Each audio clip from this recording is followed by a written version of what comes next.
怪我はないから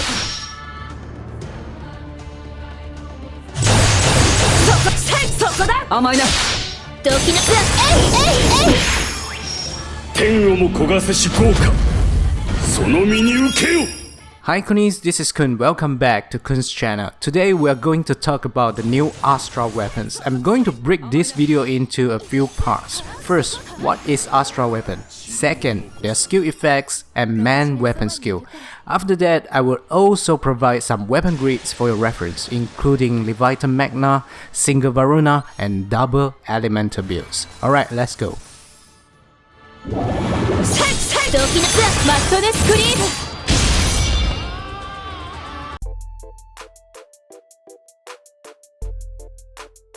So first of all, what is Astral weapon? Astral weapons are new weapons introduced together with the release of Beelzebub in Granblue Versus. You can get a special code to redeem an Astral weapon if you buy this character in Granblue Versus.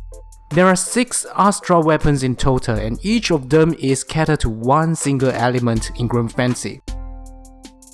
There are a lot of players saying that Granblue Fantasy is now a pay-to-win game, but I'm afraid this is far from the true story because these Astral weapons will be launched sooner or later. We'll be able to get all these weapons once they're officially released in Granblue Fantasy. So I think we should be more patient and wait for the good news as the 6th anniversary livestream is approaching soon.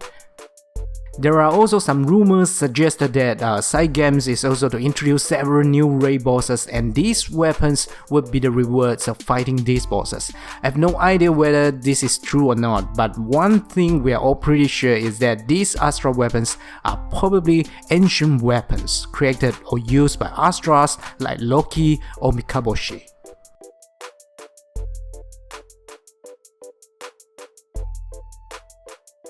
Astral weapons are EX weapons, but they are not ordinary EX weapons because they all carry a very powerful weapon skill which is able to give you an Unworldly boost. At level 15, weapon with Unworldly boost can increase your character's attack by 33%, which is 10% more than other EX weapons that usually give you a 23% massive boost. Of course, they could be used as a replacement for your EX weapon, but I think it is a waste not to use these weapons as main weapon because they all have a very nice and special main weapon skill based on their specific criteria to unleash their true power. If you use Fateless as an example, it can increase your damage cap by 10% if there are no less than 5 debuffs on your enemy, and it can also give you a 15% bonus water damage upon chain attack. There is a very high chance for us to fill our main character's charge bar in 3 to 4 turns, so this bonus is basically a permanent buff and it works really well with Summer Cagliostro because she is able to give another 10% bonus damage when you strike a critical hit. That's why you can see my characters dealing multiple damage with every single hit and the numbers are always covering the screen wherever they are in action. However, Astral weapons' main weapon skill do not stack with Dark Opus and Ultimate weapon skills, so you need to be very mindful if there are Astral, Dark Opus and Ultimate weapons in your weapon grid at the same time because you don't want their skills to overlap.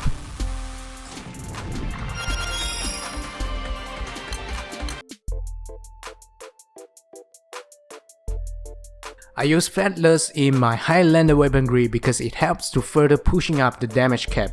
If you have no idea what is a Highlander weapon grid or you don't know how to form a Highlander weapon grid, you can always go back to my previous video about Highlander weapon grid. You will get all the information there. Another reason why I choose this sword as my first Astral weapon is because the Water Guild War is already around the corner. I think this is a very good timing to put Astral weapon to test and see how it can help to improve my quality of life and my overall performance. It is totally fine if you decided to choose another weapon, but I believe the most practical choice at this moment is still Fateless because you can farm other weapons after this Guild War and there is still a lot of time for us to make necessary preparation. Since I only have Fateless to showcase, we will go through a few water grids together for this part, which is going to help you prepare your next Guild War. Unfortunately, I don't have a Varuna, so I can showcase the super result of using double Varuna. We'll look at what we have in our pocket. So the first grid I'm going to show you in this video is my current Bonito Varuna grid. This is a very well balanced grid between damage and skill effects. I'm using Bonito because I don't have a fully limit break Europa. So if you have a fully uncapped Europa, you would certainly do better than me. The biggest problem of this grid is its inconsistency of critical strike compared with double Varuna grid. However, even if you are unable to do 100% critical strike, the result is still very satisfying.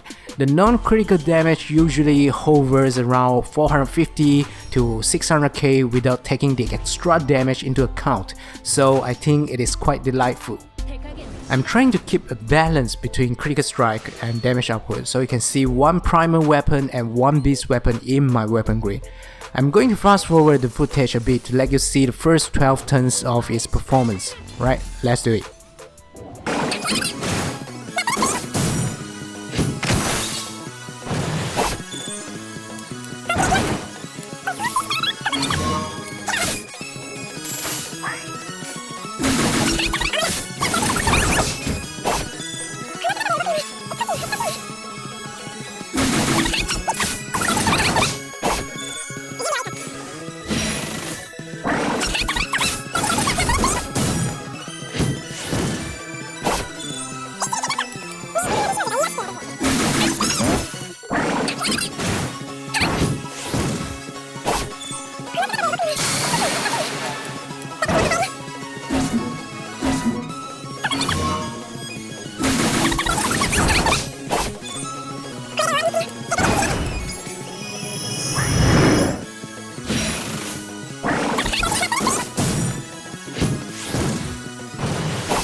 The second weapon grid I'm going to showcase is my Leviathan weapon grid. Alright, I know my Leviathan is not fully uncapped. I already told you I'm a slacker.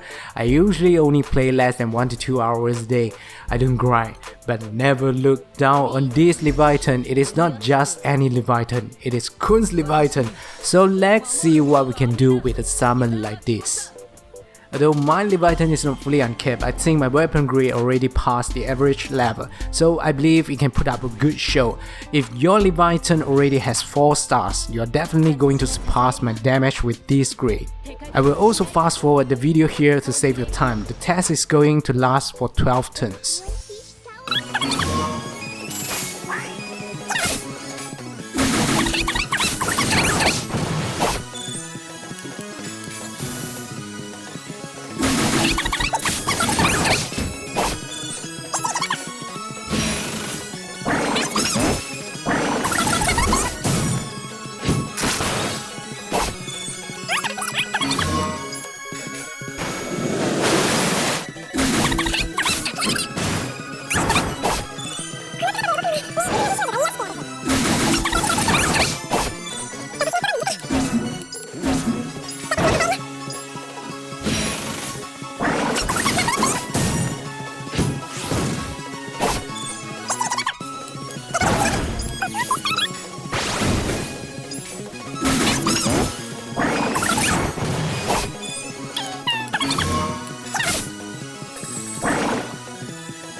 The last grid I'm going to showcase in this video is the less popular double elemental build. I guess less than 5% players are using this grid because it's not mainstream, and this grid is all about raw damage. It has very little boost or even no boost to skill effects at all. For double elemental build, if a weapon grid is good, the damage is going to be good. However, your expectation on critical strike and multiple attacks shouldn't be too high if you decided to go with this grid, because its purpose is to dish out powerful hits instead of relying on critical strike to reach the damage cap. Same here, I'm going to do a 12 turn test to let you see its overall performance.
另一方面，我希望在视频结束前感谢世界各地华人玩家对Koon频道的支持，谢谢大家对我的厚爱以及大大的鼓励。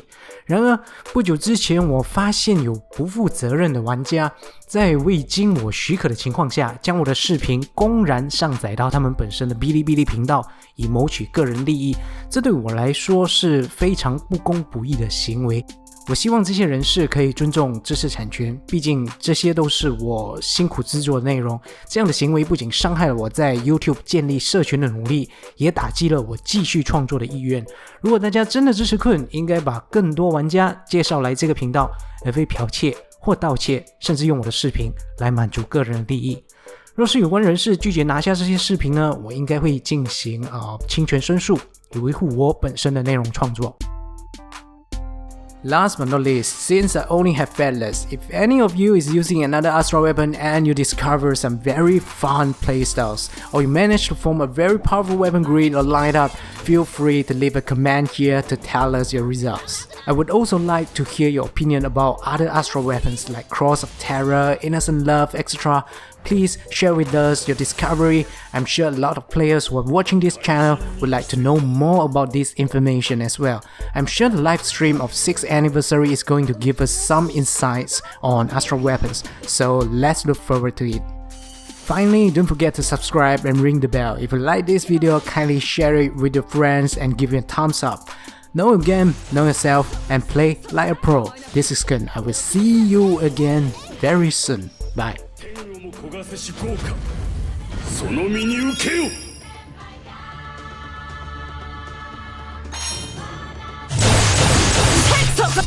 甘いなそ